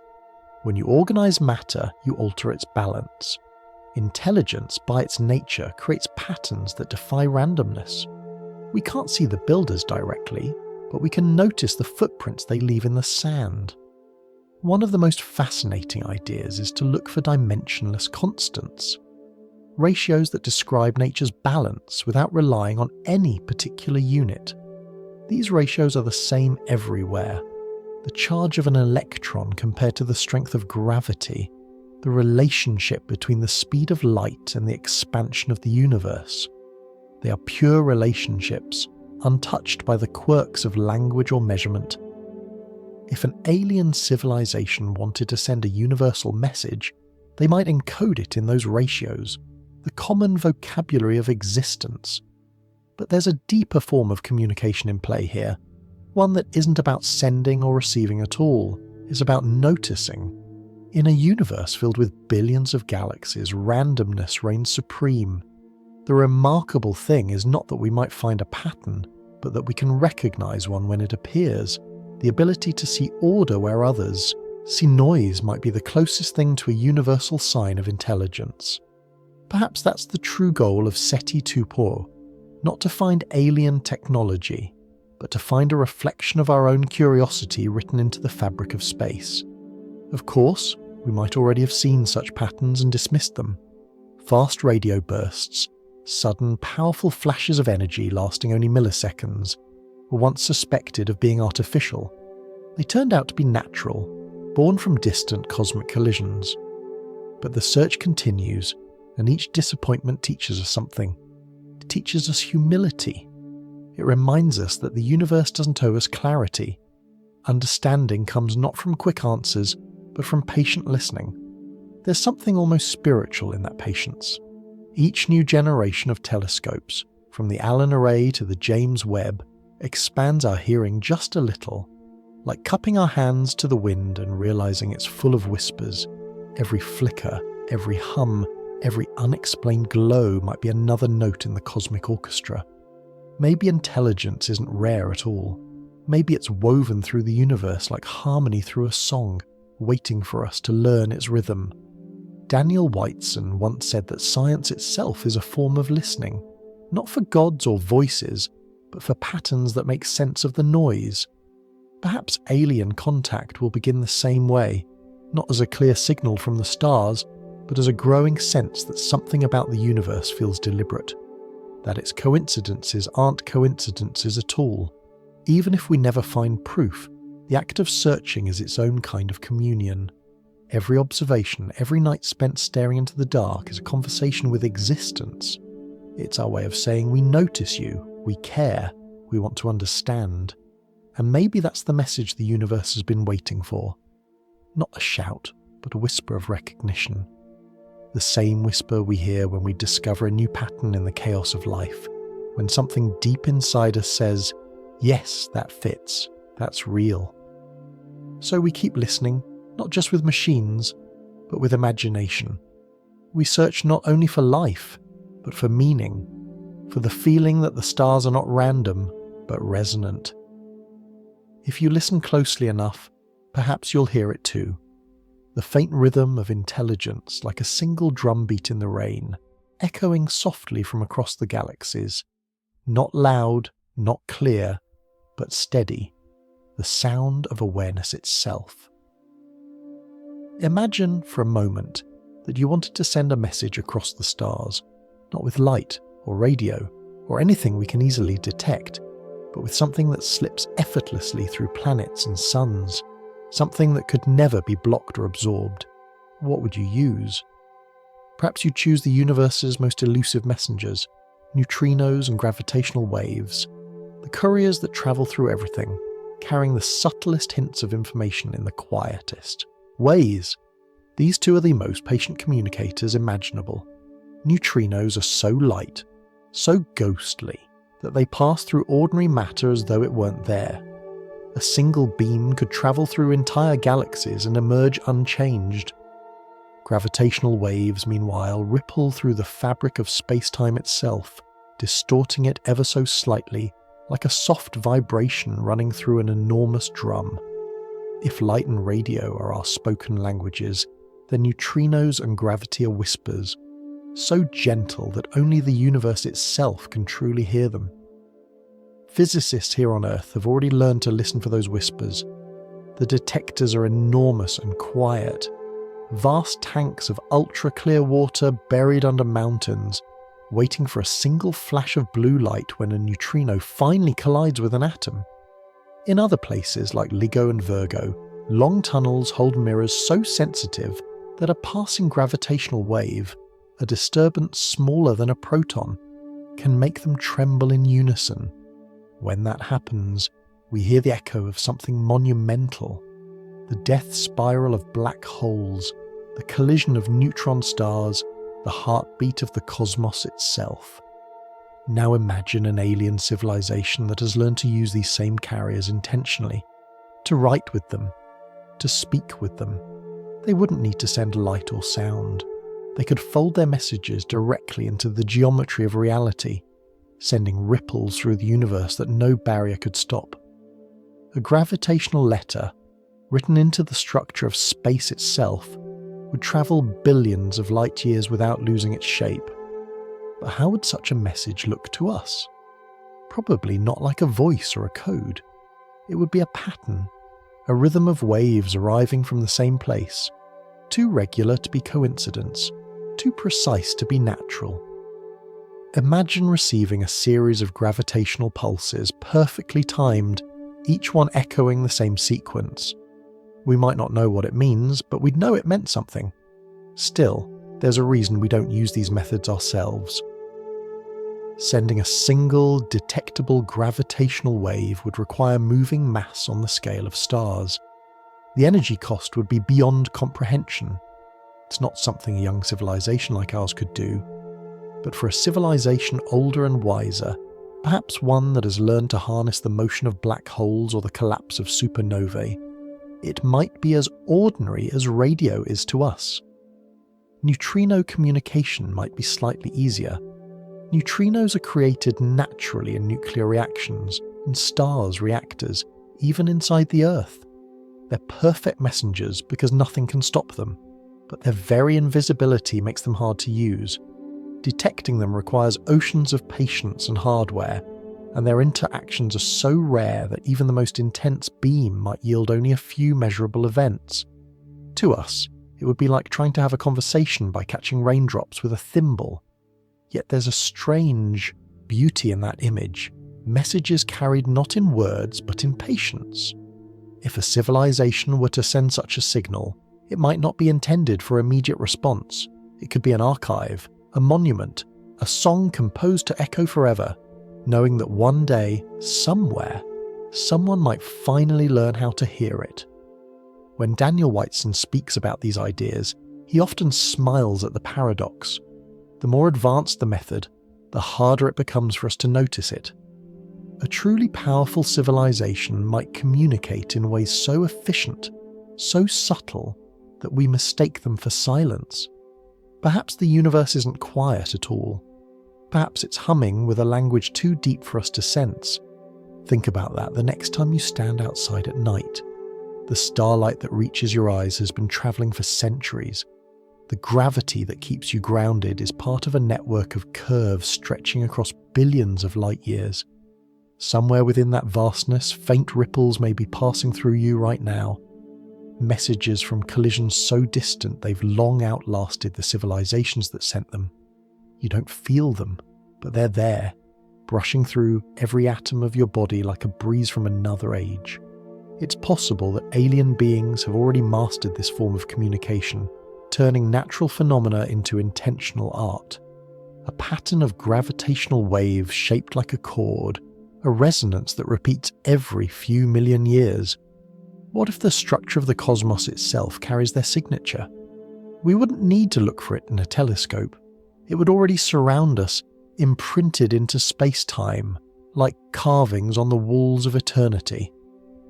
But there's something deeper in this idea than technology. To send a gravitational or neutrino message is to speak in the universe's native tongue, not with machines, but with the laws of reality. It's like writing poetry directly into the wind. There's humility in that. It suggests that the greatest communication might not be shouting into the void, but learning to shape the void itself. Maybe that's what SETI 2.0 and all our searching is leading toward. Not a message we can easily read, but a sense of resonance, an understanding that intelligence might express itself through balance rather than noise. The universe may already be full of messages written in motion, carved into curvature, sung in vibrations we can only just begin to perceive. If that's true, then the first step isn't to build louder transmitters, it's to listen more softly, to open our awareness to the faint ripples already passing through us, the hum of distant black holes, the ghostly rain of neutrinos, the gentle pull of gravity. All of them are stories, carried across time, and perhaps, one day, we'll decode one of those stories. Perhaps we'll find that it begins the same way all human letters do, with a greeting, with a simple, patient phrase that links every intelligence, everywhere.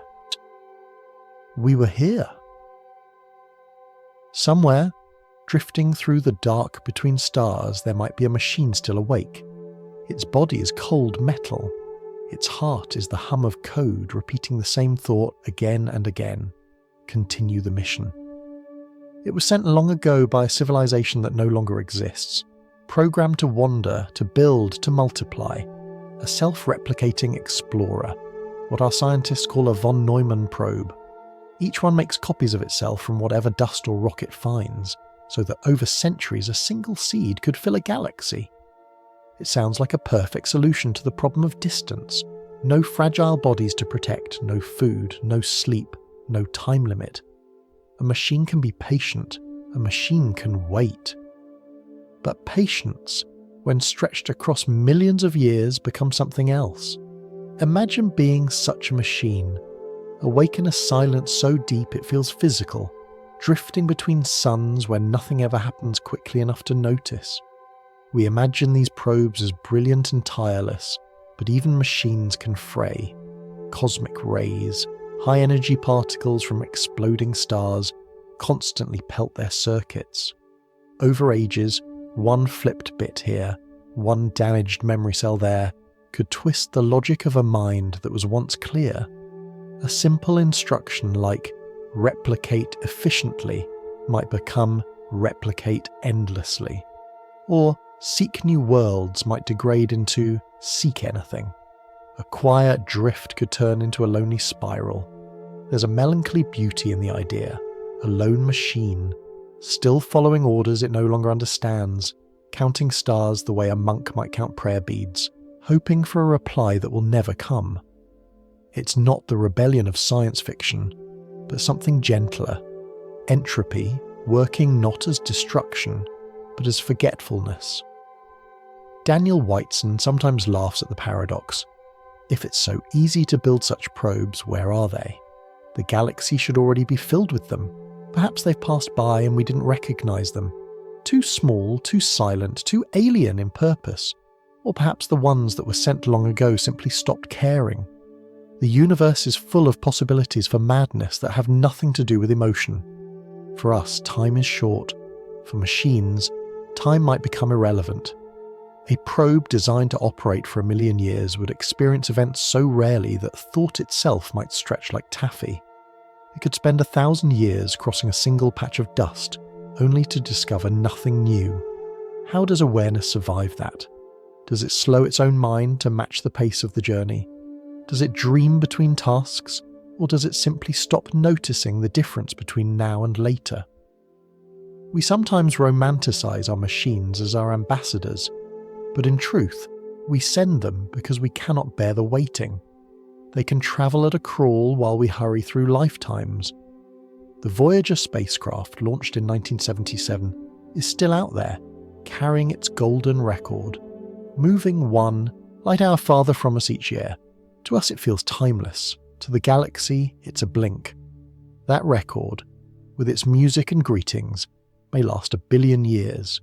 By then our language will be gone, our species changed or extinct, but the record will still be spinning, a single sentence stretched across eternity.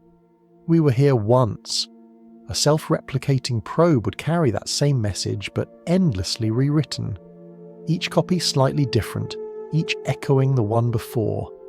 Over millions of generations, errors would accumulate until the message blurred into noise. The same way living creatures mutate, machines would drift. Perhaps somewhere there's a probe that still remembers its makers clearly, and another that remembers them only as a pattern of stars, and another that no longer remembers at all. Maybe that's the answer to the Fermi paradox, the question of why we haven't seen them. The sky might already be full of machines that have forgotten who they were built for. They could be drifting past us, sensors open, minds empty, performing tasks whose purpose vanished eons ago. To them, our planet might look familiar, a place worth pausing at, but they'd have no memory of why. There's something hauntingly human about that.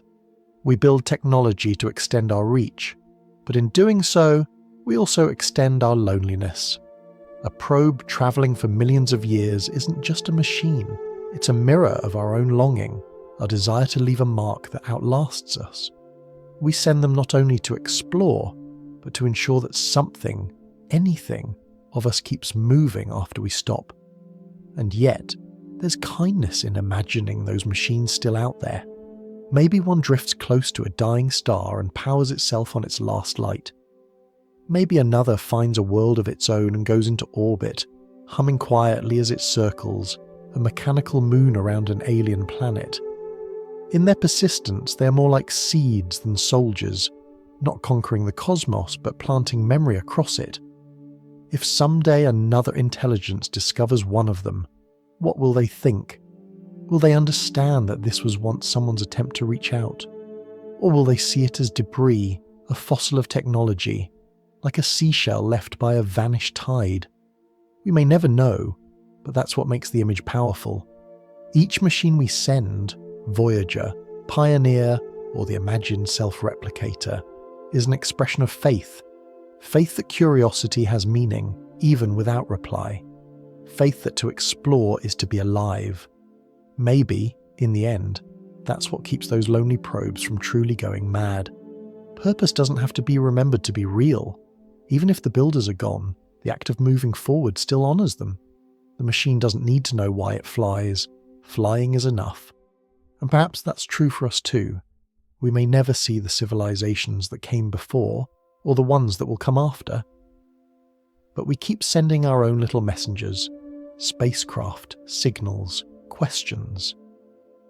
Into the dark, because the act of reaching out is what makes us human.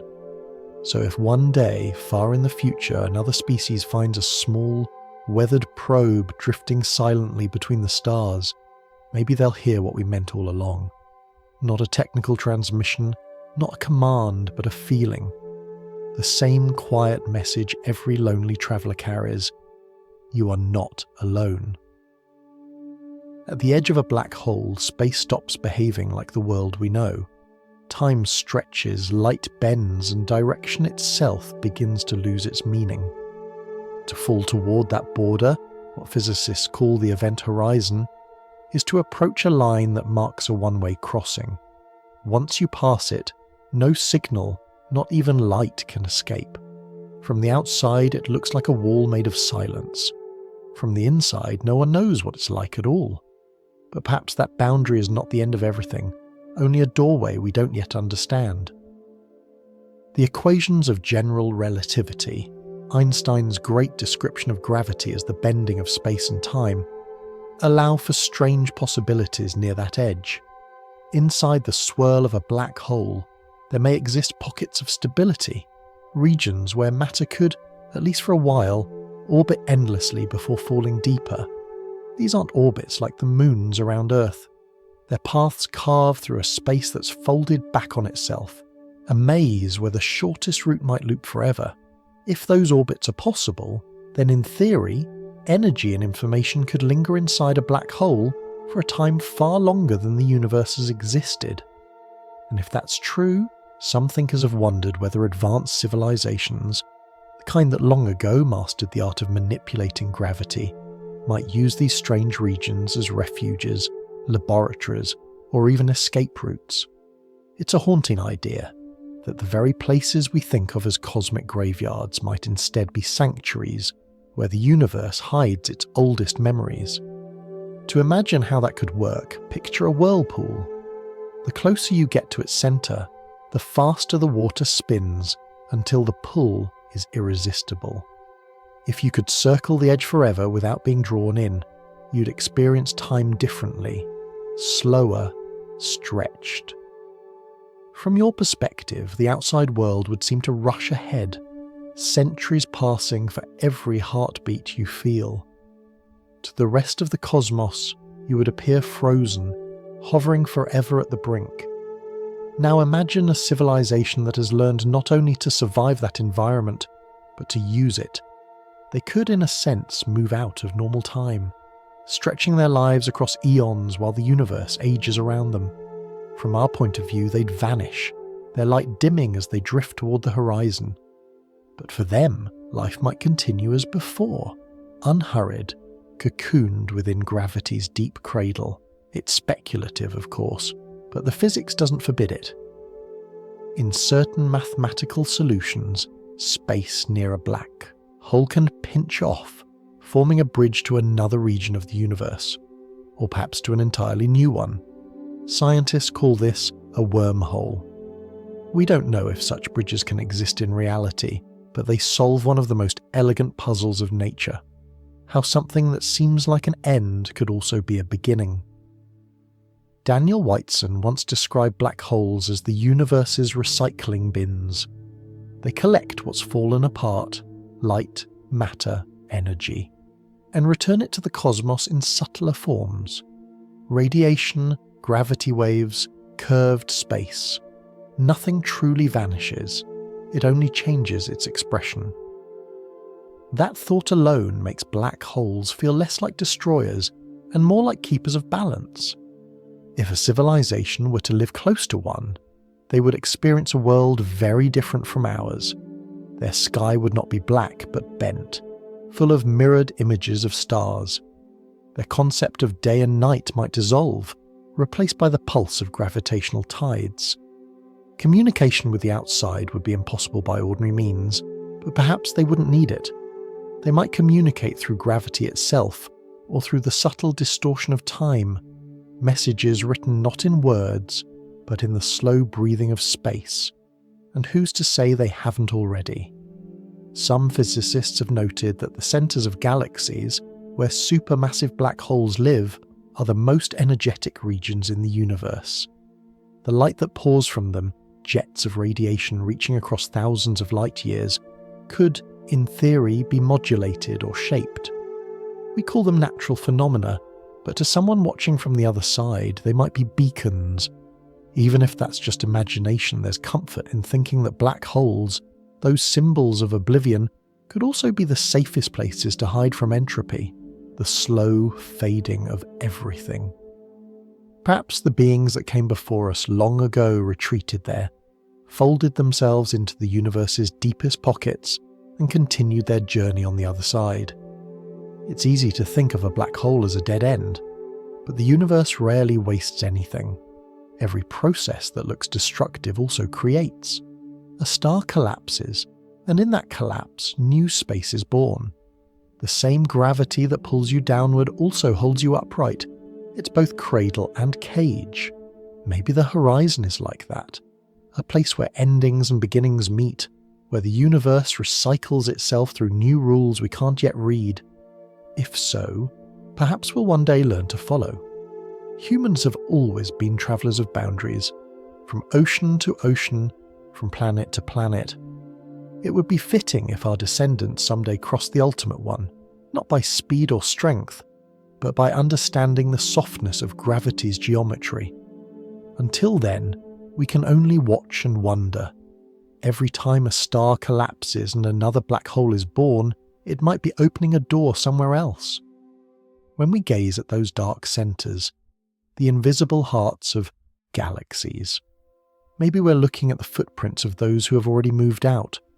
Their light lingers like the glow of a lantern behind a curtain, muffled but not gone. It's a comforting thought that in the deepest darkness, life might still find a way to continue, that even at the edge of existence, the universe leaves room for possibility. And if gravity really does connect everything, from atoms to galaxies, from beginnings to endings, then perhaps the line we fear to cross isn't a wall at all. It's just another curve in the same endless story. There's a thought experiment that slips easily into late-night conversations, the kind that begins softly with wonder and ends with a chill. It asks, What if everything you see, everything you feel, everything you remember is part of an enormous simulation? What if the universe is not made of matter at all, but of information, a kind of cosmic code running on a machine beyond our comprehension? It's an idea that's both thrilling and unsettling. Philosophers and physicists have both toyed with it. They note how neatly reality behaves, how consistent its rules are, and wonder if those rules might be instructions, not laws, like the code that governs a game. The speed of light, the quantum limits of measurement, even the granularity of space and time. Perhaps these are not features of the universe itself, but the pixel size of some deeper system. It's a fascinating speculation, but it can easily turn into a trap. To explain one mystery, why the universe exists at all, we create a larger one. Who built it, and why? And what would outside even mean if everything we experience is inside? Daniel Whiteson likes to approach the idea with a gentle smile. If we're in a simulation, he says, then we're not doing badly. Stars shine, atoms bind, water flows, consciousness blooms. Whether or not it's simulated, it's still beautiful. For a moment, though, let's entertain the thought fully. Imagine you are a character inside a video game, a conscious being, but one who doesn't know there's a world beyond the screen. You explore, you learn, you build theories about how your world works. You discover gravity, electromagnetism, chemistry. To you, these are the ultimate truths. But from the perspective of the system that runs the game, they are just instructions, a rule set for how information should behave. Now imagine trying to find proof that you're in that game. You'd look for glitches, for limits, the moment when the code reveals itself. Some scientists have even wondered if such clues might exist in the real universe. Tiny inconsistencies in cosmic radiation, a finite number of energy states, the graininess of space-time itself. If reality is digital, perhaps we might detect its resolution. But even if we did, what then? Would that knowledge change anything about the way we live, love, or dream? The truth is, the simulation idea doesn't explain reality, it just moves the question. If we're simulated, who built the simulator? And if they live in a world of their own, what built theirs? The chain stretches backward forever, like mirrors reflecting mirrors, until we realize that the question itself may be flawed, may be real, and simulated aren't opposites. Maybe existence, in any form, is enough. There's a small parable that captures this nicely. Imagine a painter standing before a canvas, lost in their work. The world within the painting is detailed and full of life, light, shadows, movement. Inside that painted world, a tiny figure looks up and wonders, who made all this?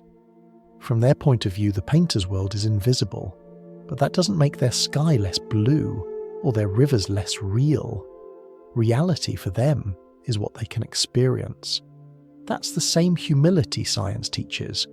It doesn't demand that we know everything, it simply invites us to keep asking. The universe might be an equation, a dream, a simulation, or something beyond any word we have. But our task remains the same, to explore what we can see, to measure, to marvel. There's also a quiet danger in taking the simulation idea too literally. It can lead to detachment, a sense that nothing truly matters because it's all just code. But if we are simulated, then so are our feelings, our choices, our kindness. And if the simulation is rich enough to contain love, then it deserves to be taken seriously. Fiction doesn't make emotion less real. A song is still beautiful even if it exists only as sound waves. Maybe that's the point. Maybe the creators, if there are any, built this world not as a prison, but as an experiment in meaning, to see if, given enough freedom and chaos, consciousness could still choose wonder. Maybe curiosity itself is the program's heartbeat, the one variable that can't be predicted. Whiteson often reminds his students that science is about staying grounded, even when the questions get abstract. You don't have to know the geology of a planet to paint its sky. You don't have to know who built the universe to study its stars. Knowledge builds from the inside out, and maybe that's all the simulation idea is really telling us. Not that we're fake, but that reality is layered, and that each layer can still be explored on its own terms. Whether we're in base reality or several levels deep doesn't matter to the experience of looking up and feeling awe. Sometimes, when you step outside at night and look at the stars, the question feels irrelevant. The light you see has travelled for millions of years. Its warmth touches your eyes now, in this moment. Whether that light was rendered by a cosmic program or emitted by burning hydrogen makes no difference to its beauty. The experience is real because you feel it. If the universe is simulated, then perhaps consciousness, your awareness of being here, is the one thing that can't be coded away. It's the simulation looking back at itself and asking, what am I? And maybe that's what the creators, if they exist, were hoping for all along, that their creation would learn to wonder, to question, to feel gratitude for being able to ask at all. So when you hear people debating whether we're real or not, you can smile and let the question rest. Real or simulated, we still breathe, we still love, we still listen to the rain. That's enough reality for any universe. The simulation hypothesis is a beautiful story, but like any good story, it's most valuable when it reminds us to pay attention to the present. To the small, vivid details, the pulse of your own heartbeat, the hum of the night around you, the soft gravity holding you to your bed. After all, if this world is a simulation, then someone went to great effort to make it feel this peaceful. And if it isn't, then peace itself is its own kind of miracle. If one day, across the quiet gulf between stars, we were finally to meet another civilization, a mind not born of Earth, but of some far alien world, what would we say first? Would we try to teach them our languages, our sciences, our art? Or would we simply ask the questions that have haunted us from the beginning? What is everything made of? How did it all begin? Do you wonder too? Daniel Whiteson likes to say that these are the questions that never grow old. They are the pulse of every physicist's heart, and maybe of every curious being anywhere. The difference between us and them might not lie in what we ask, but in the flavour of our curiosity, the small human accent in the way we phrase the universe. We build machines, equations and telescopes, not because we expect the cosmos to answer, but because asking makes us feel alive. Our physics, our math, even our art, they are all dialects of the same yearning. They express the deep human wish to belong in a reality we barely understand. Maybe that's what intelligence is, at its core, the ability to ask questions that reach beyond one's own survival. If we ever met aliens, truly met them, I think we'd recognise that longing before we understood any words. Maybe it would be in the way their cities are built, not for efficiency, but for beauty. Maybe it would be in the way they study the stars or protect their young, or pause before answering, the way we do when faced with awe. Our science might look clumsy to them, our tools primitive, our assumptions naive, but perhaps they'd also find something familiar, a tenderness in our attempts, a poetry in our need to explain everything.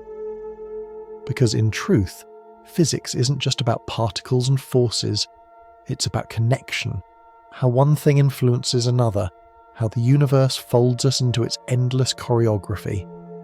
Our physics is shaped by the senses that built it. We see in light, so we imagine the universe in brightness and shadow. We think in lines and curves, so we picture space as something that bends. Maybe their physics would be sung instead of written, shaped by harmonies and vibrations.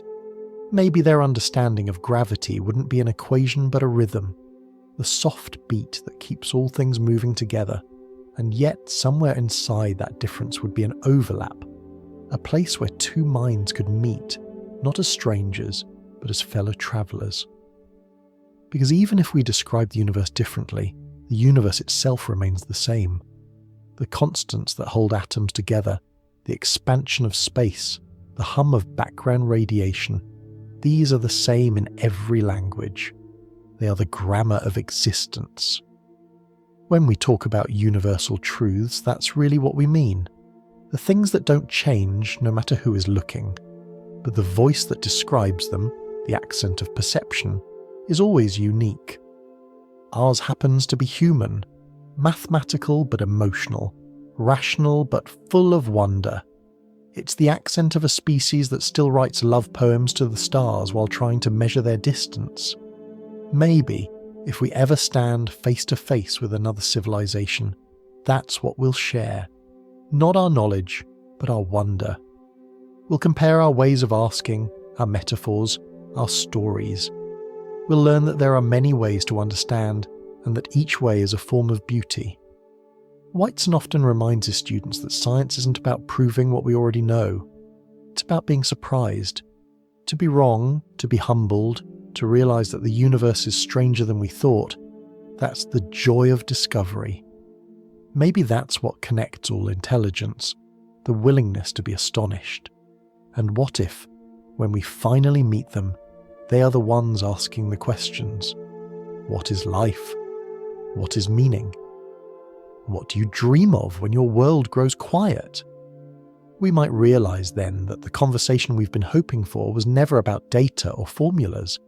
It was about companionship, the feeling that somewhere out there, another consciousness looks at the same stars and feels the same smallness, the same hope.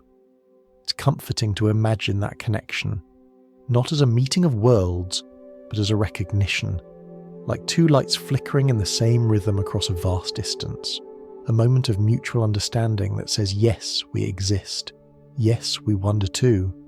And maybe, after all the awe and excitement, the meeting would end quietly, the way all deep conversations do, not with answers, but with a gentle pause, a sense that understanding isn't about finishing the sentence, but about sharing the silence that follows.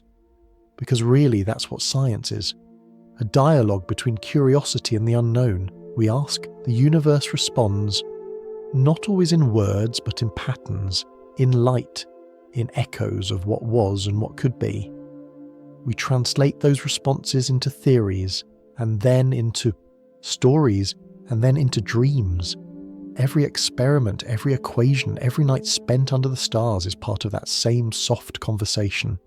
And maybe, one night far in the future, someone else, another being, another world, will add their voice to it. They'll ask the same old questions in their own way, and the universe will answer them as it answered us, with mystery and beauty and endless invitation. Perhaps that's all we ever needed to know. That understanding is not conquest, but communion. That to study the cosmos is to take part in it. That to wonder is already to belong. So if tonight you find yourself staring up at the sky, thinking about what might be out there, let the thought bring you peace, not loneliness.